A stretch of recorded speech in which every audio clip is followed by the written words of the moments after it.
Hello everyone and welcome back to another edition of the High School Football Press Box Preview. I'm Tyler Cavali, he's Scott Foster, and this is presented to you by KRVN.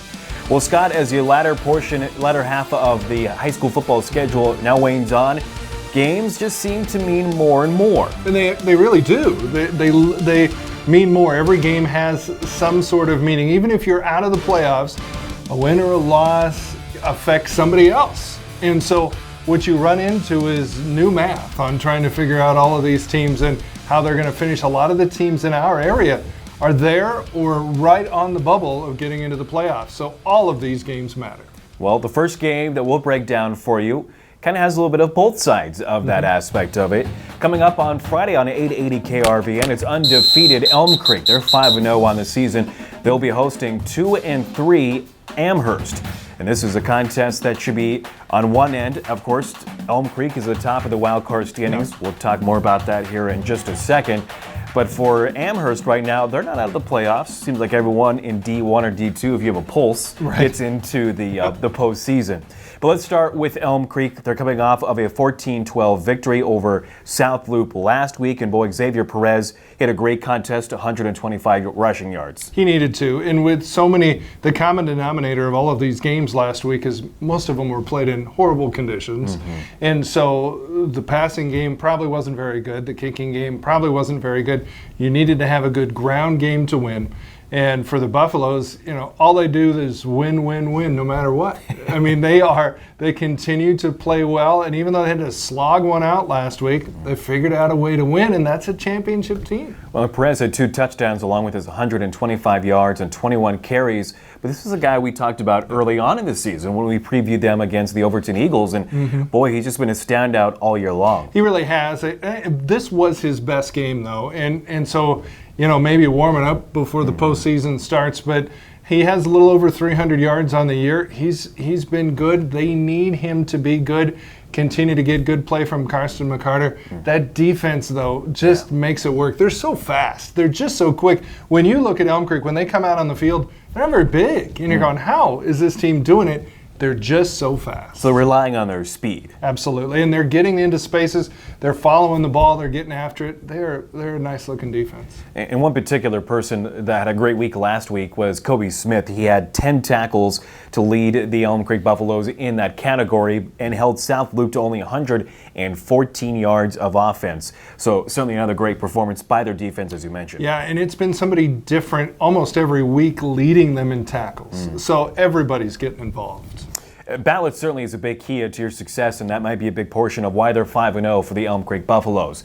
Now, their opponent coming up on Friday night is 2-3 Amherst. They're coming off of a tough 36-22 loss to Burwell last Friday night, and they gave up 22 points in the third quarter. And I know we talk about this every week, but when you're giving up a big key quarter, especially late in the contest, and 22 points, it's a hard deficit to overcome unless you know your offense is firing on all cylinders. Right, and that was a difficult one for them. Listen, they played Burwell pretty good. This is a good Burwell team. They're good year in and year out. And, so the one bad quarter is what kind of does them in, but they're a dangerous opponent here for Elm Creek. Well, they have a potent offense, too. In their 2 wins, they've scored 50 points or more. So this defense for Elm Creek is going to be tested. Yeah, absolutely. So it'll be interesting to see. They've got some good receivers for Amherst. It'll be interesting to see if they can cause some problems with it. But I feel like Elm Creek's pretty well suited for this, and we have another situation where it doesn't look like the environment's going to be very good for football. It looks like the weather's going to be a bit iffy.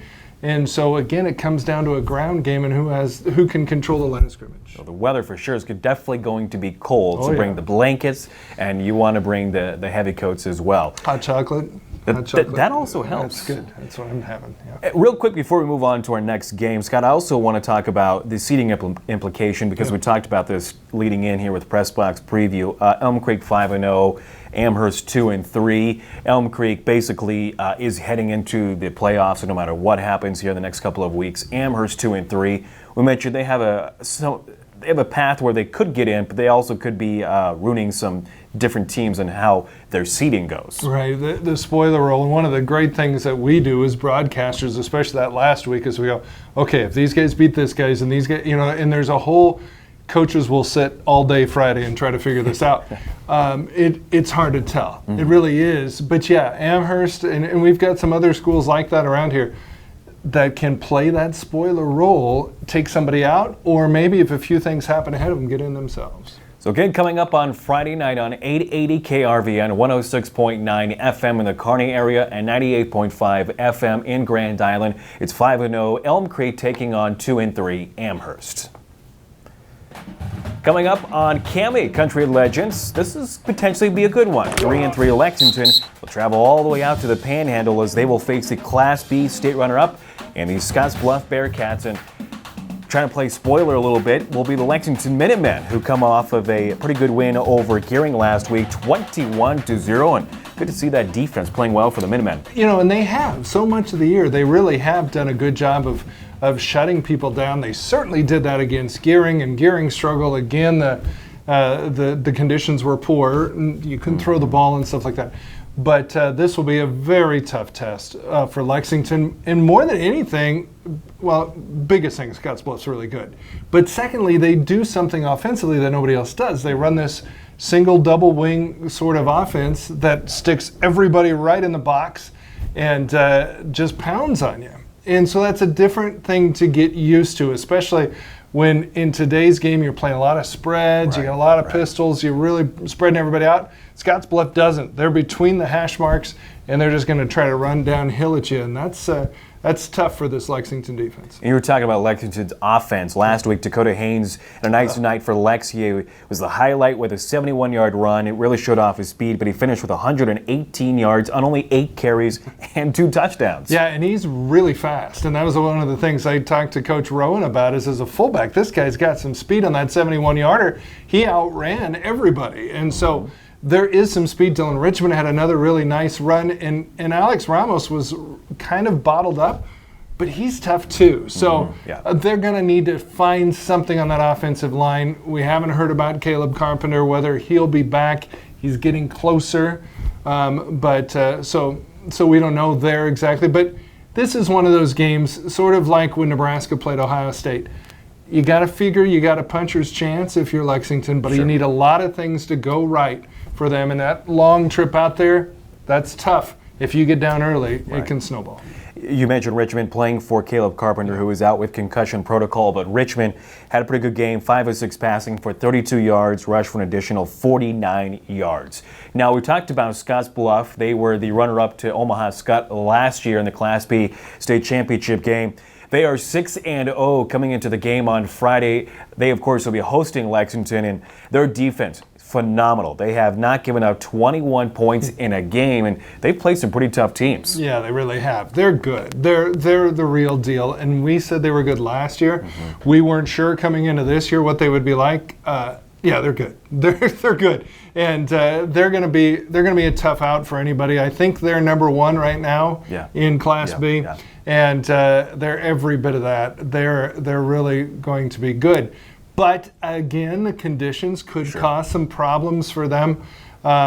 There's probably going to be snow on the ground in Scottsbluff. So, it'll be interesting to see. We talked about their defense only allowing 21 points, but their offense is scoring and averaging 40 points per contest. They're coming off of a 59-0 win against Sydney last week. You talked about Lexington's running the football and their success, but also Scottsbluff, and they like to run the football, and they are so dynamic. Sebastian Harsh, last week, 100-plus yards. There were 3 different Bearcats that ran for 100-plus yards. Sebastian Harsh had 3 touchdowns. But on the season, there's 2 running backs that have rushed for almost 900 yards each. That's hard to stop. They just come downhill at you. They're just constantly, they're bringing, a lot of times these running backs are 3 or 4 yards down the field before they get touched because the lines are so good.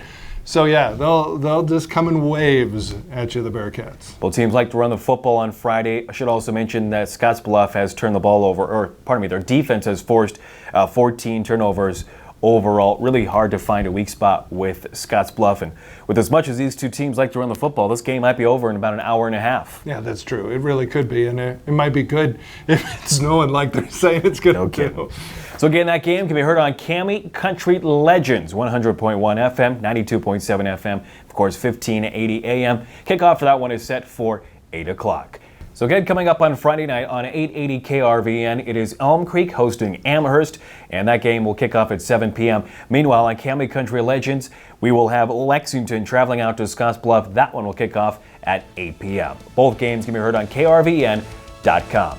For Scott Foster, I'm Tyler Cavali. This has been another edition of the Press Box Preview presented by KRVN.